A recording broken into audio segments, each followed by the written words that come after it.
علامہ جامی علیہ رحمت فرمیدن حسن یوسف دم عیسیٰ، حسن یوسف دم عیسیٰ، یت بیزاداری آنچ خوباں ہما دارند تو تنہا داری۔ اللہ کریم نے آدم کو خوبصورت بنایا، شیش کو خوبصورت بنایا، ادریس کو خوبصورت بنایا، یوسف کو خوبصورت بنایا، موسیٰ کو خوبصورت بنایا، عیسیٰ کو خوبصورت بنایا، ہر انبیاء کو خوبصورت بنایا۔ لیکن علامہ جامی علیہ رحمت لکھتے ہیں حسن یوسف دم عیسیٰ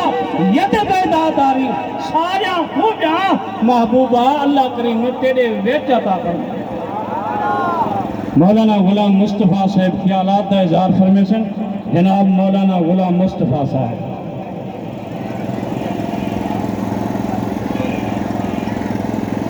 بسم اللہ الرحمن الرحیم۔ دوستان محترم، کیونکہ سورج بالکل گرمی دے حوالے نال تواڈے اُتے آ گئے، میں دیکھدا کھڑا تواڈے پیشانیاں پسینے کنو شرابور ہیں، لیکن ولا بھی آقا کریم صلی اللہ علیہ وسلم دی محبت تساں حضرات قیام دی صورت کھڑے ہوئے، میں تو کو سلام پیش کرنا۔ دوستان محترم،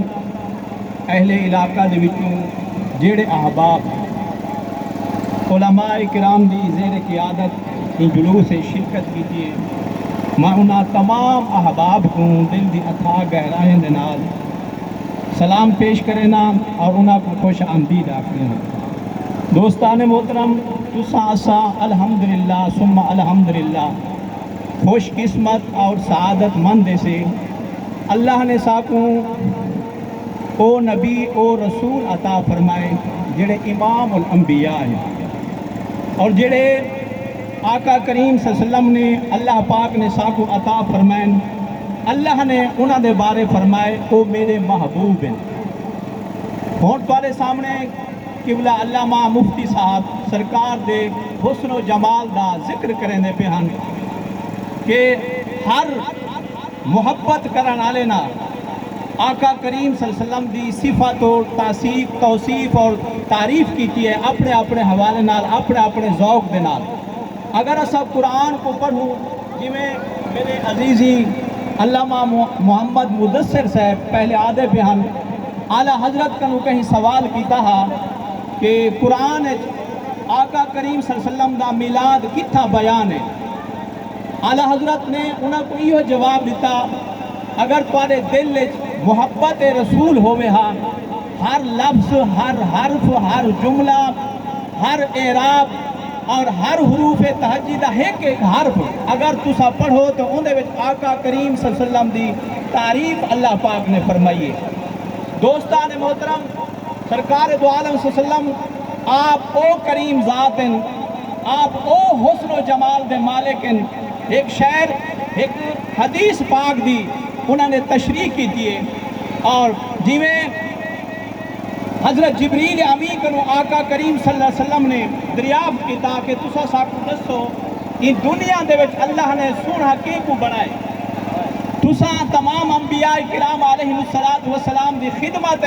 تو آکو ونجان دی سعادت حاصل تھی ہے، تسا دسو کہ اللہ نے تمام مخلوقات دے وچ اللہ نے حسن و جمال کے کو عطا فرمائے۔ وہ حضرت جبریل امین بیا کچھ نہیں آیا، وہ شاعر نے وہ حدیث دی ترجمانی کریں دے ہوئے تے ساکو سارے ذوق واسطے انہوں نے فرمایا آفا کہا گردیدام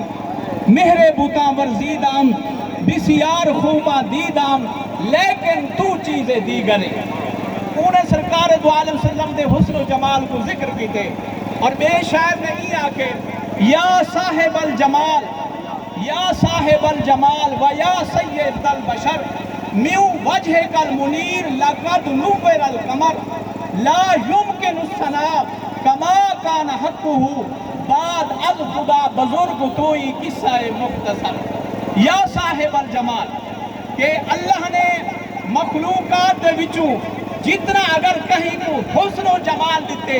جتنا حسن دیتے، یا رسول اللہ صلی اللہ تعالیٰ علیہ وسلم انہاں سارے کو سونے تو سارے وَيَا سَيَّدَ الْبَشَرِ، اور جتنا اللہ نے انسانے کو بنائے اور جتنا انسانے کو دے وچ انبیاء رسل بھی آویں اور شاعر آدھے کہ انہاں تمام انسانے دے وچوں انبیاء اور رسل دے وچوں اگر کہیں کو سرداری دا منصب عطا فرمائے تو اے محبوب کریم صلی اللہ علیہ وسلم اللہ نے آپ کو عطا فرمائے. اے چاندر سونا ہے جس وقت ہون 13ویں دی رات ہو سی بل 14ویں دی رات ہو سی اور 13ویں اور 14ویں دی رات اگر کہیں دی نظر ان چاندر دے ہوتے ٹک ہوئے دیئے کہ دل کرے دے ای چاندر کو دیکھ دے رہے میں لیکن وہ شاعر آدھے کہ چاندر کو جیری روشنی ملی ہے میو وجہ کل منیر لقد نوّر القمر اے توڑے چہرے دے وچوں جڑا نور دا لاٹا نکل دین یہ نور دے لاٹے دی وجہ تو چاندر بھی روشن ہے. لا يمكن الثنا کما کان حقه بعد از خدا بزرگ کوئی مختصر کیوں ذات کی کوئی تعریف کر نہیں سکتا اور اللہ نے خود تعریف کی ہے کتنی کی ہے وہ اللہ ہی جانتے یا اللہ دا محبوب جانتے. اللہ رب العزت دی بارگاہ اقدس سے دعائیں اللہ پاک اساں تمام مسلمانے کو سرکار دے میلاد پاک دے تبسل دے نال انہاں دے نال سچی پکی محبت کرن دی توفیق نصیب فرماوے. وآخر دعوانا ان الحمدللہ رب العالمین. ہون تمہارے سامنے ہر دل عزیز شخصیت اور ہر دل محبوب شخصیت جنہاں نے علاقے دے نال عوام دے نال ایک تعلق رکھا ہوئے علاقے دے نال عوام دے نال اے جہاں تعلق رکھے وہ عوام کو نوجوانے کو بچے کو بزرگے کو مسئلہ کے حقہ اہل سنت نال جوڑا ہویا ہے. میری مراد حضرت علامہ محمد کریم با صاحب وہ سارے درمیان موجود ہیں. مختصر وقت کے اندر آپ خطاب فرمے سے اور ان کے بعد اختتامی دعا ہو.